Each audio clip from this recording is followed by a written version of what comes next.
Great morning mga kabayan. Nandito po tayo ngayon sa Minami Residence. So, ito po ang ating featured house na si Hana. Ang Minami Residence po is along Arnaldo Highway sa may General Trias. Halika po. Pasok po tayo.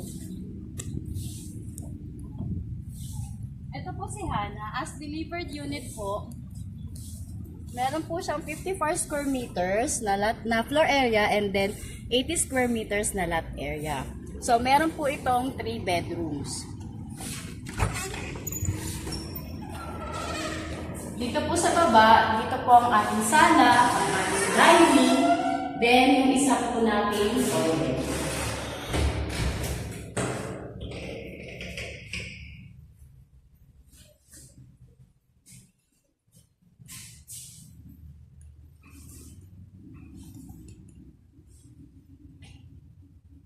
Meron din po tayo ditong kitchen.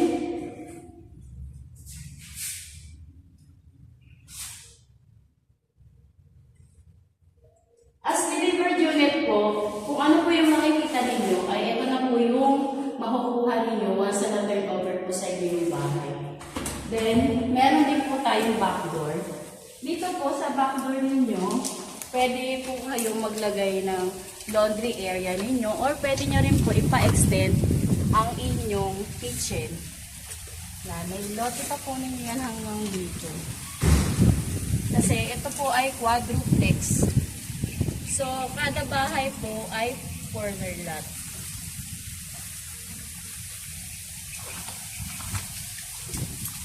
So, akit naman po tayo sa taas para makita naman po natin ang ating bedroom. Nandito po sa taas ang ating tatlong bedroom.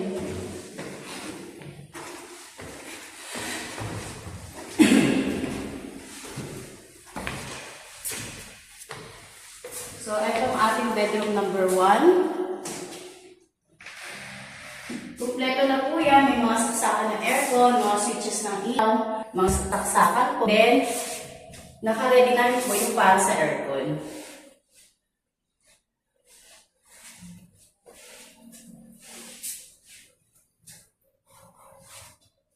Ang ating bahay po ay gawa sa precast. So, hindi po ito basta-basta makita. So, ito ang ating bedroom.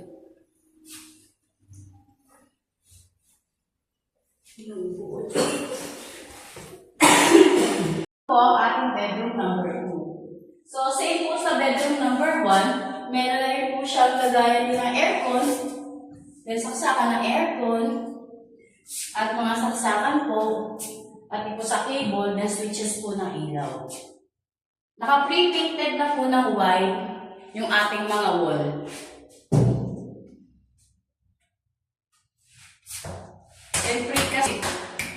At dito po, maganda po ang salamin. See? Hindi ka kanula. Yan. Pag gusto niyo po ng fresh air.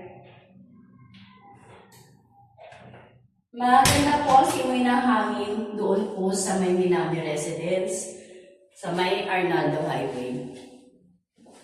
So, dito naman po sa kabila, ito po ang ating toilet and bath na pangalawa.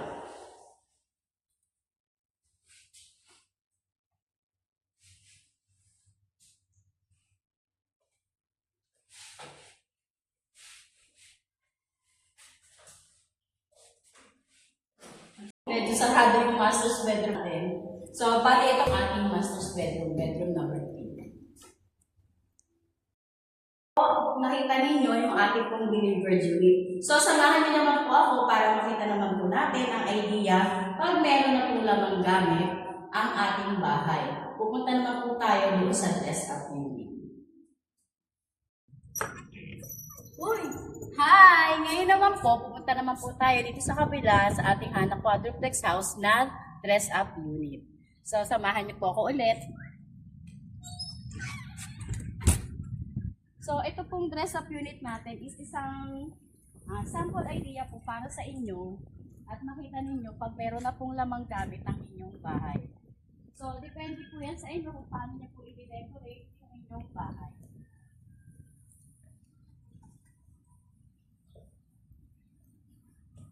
So, dito po tayo dadaan sa ating lanay. So, ito po nga pala ang kanyang carport. May sliding door po tayo dito.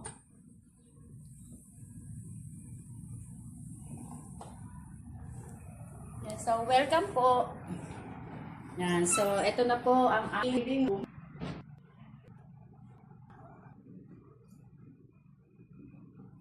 Then, ito naman ang ating dining.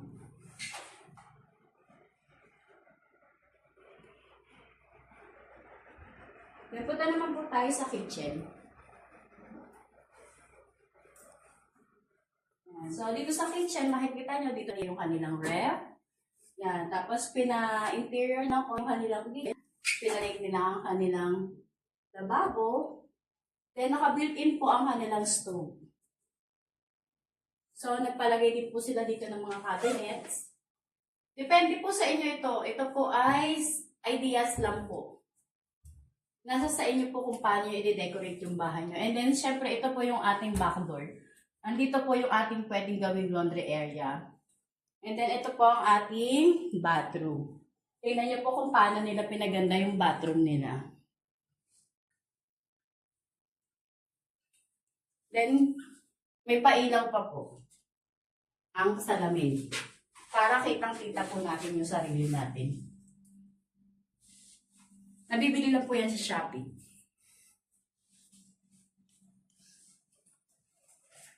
So, okay naman po tayo sa taas. I-check naman po natin ang ating 3 bedrooms.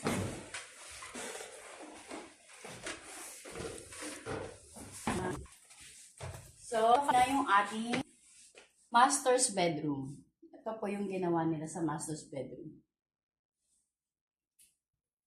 Nagpalagay din po sila ng cabinet dito.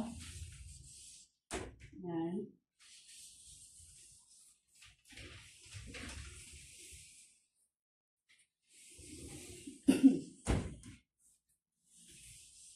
Then, ang kanilang bed. Then, may window po dyan.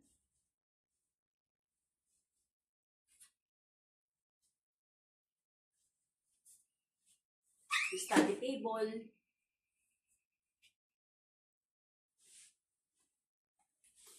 So, yung isang bedroom po, ito naman po ang ginawa nila. Ginawa nilang dalawa pa. Yung dalawa po ang anak nila. Maganda po ang pagkakadin.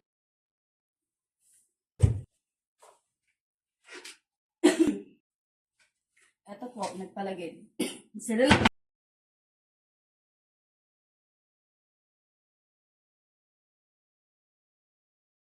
naman ang pinagawa nilang cabinet para sa kanilang mga anak. Yan, maganda rin po siya. Pinapa-customize po yung mga ganitong cabinet.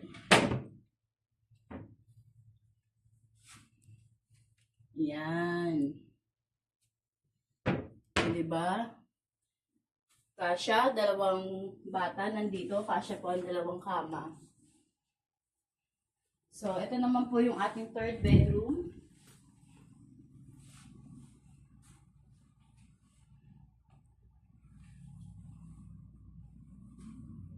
Para siya pagkakalisay nila.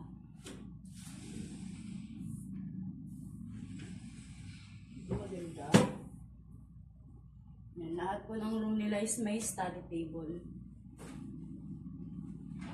Ito naman siya ay drawers.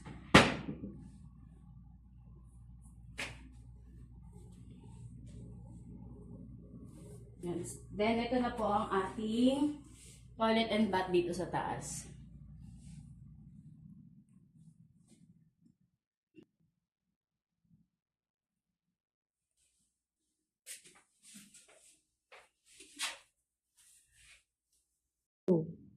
So, ayan po, natapos na po natin yung house tour natin, turnover, tsaka dress up unit ni Hana. So, any comments po or inquiries po, punta lang po kayo sa Facebook page ko, Jenny Castillo, and then sa aking YouTube na Jenny Castillo, para po matulungan po kayo if ever po na interested kayo sa bahay na ito. Then, makikita, bibigay ko rin po ang number ko, 0967-228-5767. So, kita-kits po tayo. Free tripping po tayo araw-araw. Thank you!